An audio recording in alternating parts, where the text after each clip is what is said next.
This event today is a community engagement event. We were invited by Nottingham University through the RFCA to come and give a leadership morning which will involve some theory and some practical exercises to sort of enhance that theory throughout the morning.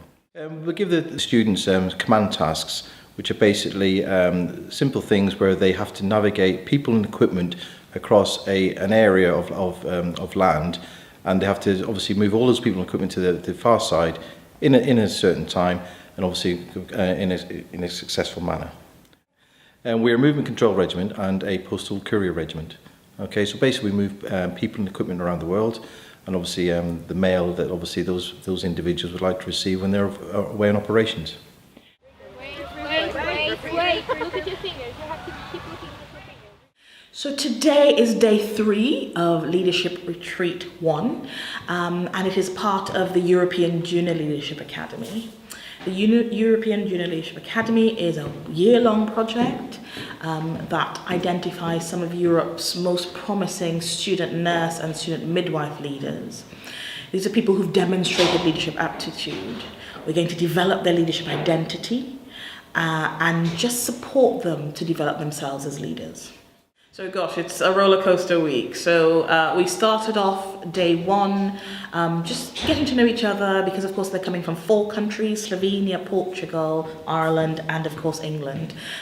Day 2 was very much focusing on themselves as leaders and thinking about their individual identity, their values, which of course is very consistent with the 162 regiment stuff, because of course it's about values, isn't it?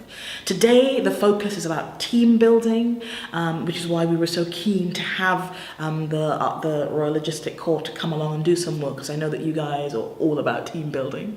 And then the rest of the week we're going to have some really quite exciting guests. So Stephen Moss is coming to talk about his experience post Mid Staffordshire, leading a really troubled organisation out of trouble. They're going to hear leadership stories, and then on Friday we wrap up. So it's going to be a packed week.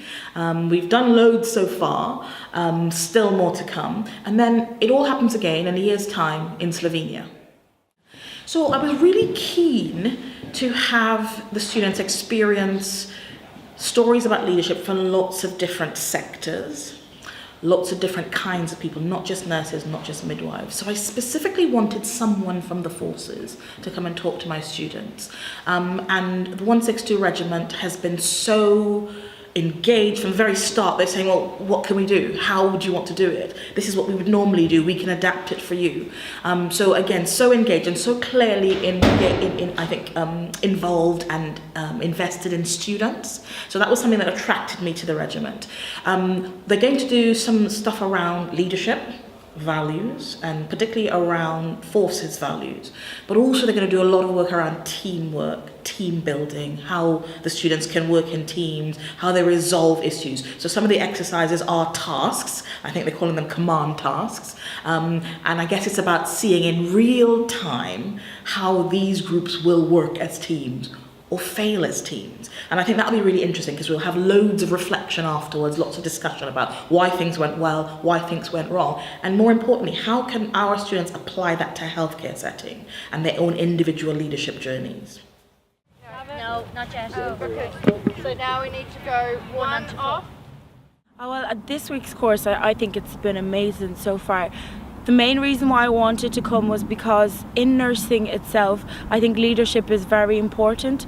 It's very easy for people to take on managerial roles but not really know what they're doing. So for me, it was like, okay, I think I have leadership attributes, but how can I bring what I already have to the table and bring it into nursing? No way. So I chose to take part in this today because there's a big drive for change and developing leaders within the NHS, and as a student nurse there's a wide range of things to learn, and you can take it from entrepreneurial sides, you can look at traditionalism such as like in the military and things, and looking at the hierarchy and things and how things work, and how we could take that from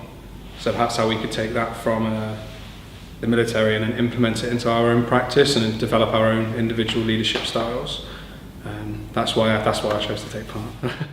Century. I want you to think of each individual, to think of a leader Right, whilst this slides up.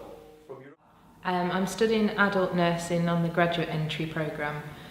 I feel today, in terms of taking part, was essential to enhance my leadership skills and also working as a team in my communication skills, which will be vital throughout my nursing career. After being briefed, it was probably just spent a lot of time talking about it at the start. They helped us develop teamwork, self-awareness and communication skills. They also helped us be more aware how we behave during certain moments in a team and to be aware of our faults in order to improve them and become better team members and eventually better leaders. And I would definitely recommend it to anybody.